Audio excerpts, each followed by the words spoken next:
High বন্ধুরা, SSC জিডির সকল পরীক্ষার্থীদের উদ্দেশ্যে আজকের এই ভিডিওটি।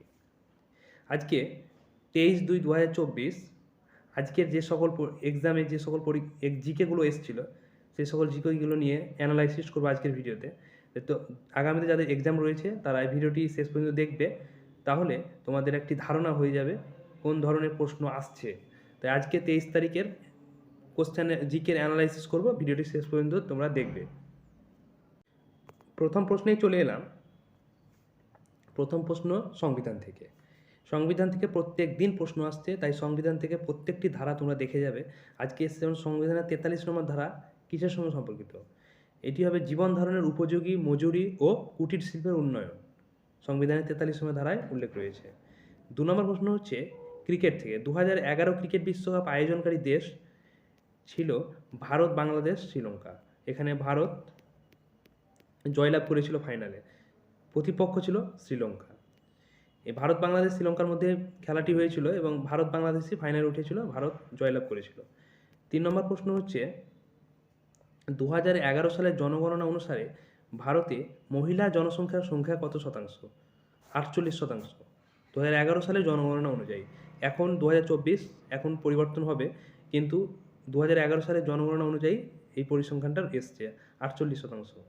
নেক্সট প্রশ্ন হচ্ছে জন ঔষধি ট্রেন কত সালে চালু হয়? মার্চের 2023। জন ঔষধি ট্রেন কত সালে চালু হয়? মার্চের 2023। নেক্সট প্রশ্ন হচ্ছে 5 নম্বর, কোন গ্যাস অত্যন্ত কম তাপমাত্রায় তরল আকারে পাওয়া যায়? হিলিয়াম। কোন গ্যাস অত্যন্ত কম তাপমাত্রায় তরল আকারে পাওয়া যায়? হিলিয়াম।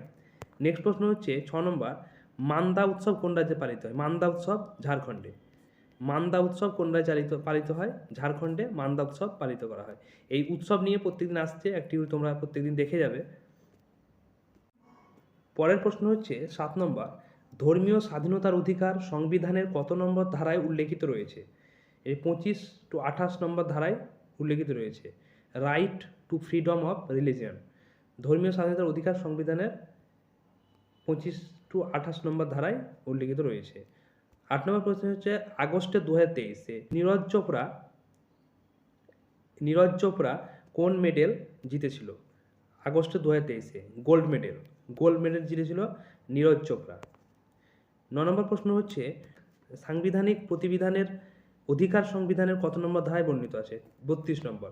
সাংবিধানিক প্রতিবিধানের অধিকার সংবিধানের কত নম্বর ধারায় বর্ণিত আছে? 32 নম্বর। নেক্সট প্রশ্ন হচ্ছে 10 নম্বর, রাষ্ট্রপতি নির্বাচন পদ্ধতি সংবিধানের কোন ধারায় বর্ণিত আছে? এটি হবে 55 নম্বর ধারায়।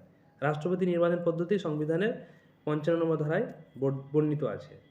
নেক্সট প্রশ্ন হচ্ছে কথাকলি ও মোহিনী অট্টম কোন রাজ্যের শাস্ত্রীয় নৃত্য? কেরলের। কথাকলি ও মোহিনী অট্টম কোন রাজ্যের শাস্ত্রীয় নৃত্য? কেরলের। 12 নম্বর প্রশ্ন হচ্ছে ক্রিপস মিশন কবে ভারতে এসেছিলেন? মার্চের 1942। ক্রিপস মিশন ভারতে এসেছিলেন মার্চে 1942 খ্রিস্টাব্দে। 13 নম্বর হচ্ছে মীরাবাউ চানু কোন খেলার সাথে যুক্ত ছিলেন? ভারোয়ালন ওয়েট লিফটিং মীরাবাউ চানু খেলার সঙ্গে যুক্ত ছিলেন। নেক্সট প্রশ্ন হচ্ছে 14 নম্বর, কুদানকুলাম পারমাণবিক শক্তি কেন্দ্র ভারতের কোন রাজ্যে অবস্থিত? তামিলনাড়ু। নেক্সট প্রশ্ন হচ্ছে 15 নম্বর, ভারতের দীর্ঘতম নদীর নাম কি? গঙ্গা। 2525 কিমি এর দূরত্ব, 2525 কিমি। ভারতের দীর্ঘতম বাঁধ হচ্ছে হীরাকুদ বাঁধ, উড়িষ্যা রাজ্যে অবস্থিত। ভারতের দীর্ঘতম বাঁধ হচ্ছে হীরাকুদ বাঁধ। এটি এমনভাবে পড়তে পারে, ভারতের দীর্ঘতম বাঁধ হীরাকুদ বাঁধ কোন রাজ্যে অবস্থিত? এর উত্তর হবে উড়িষ্যা রাজ্যে। ধন্যবাদ বন্ধুরা, আজকের মতো আমি অ্যানালাইসিস করলাম 23 তারিখের কোশ্চেন জিকে। তোমরা আগামীতেও এই চ্যানেলের মাধ্যমে প্রত্যেক দিনের পরীক্ষার অ্যানালাইসিস পেয়ে যাবে, তাই শেষ পর্যন্ত থাকার জন্য ধন্যবাদ।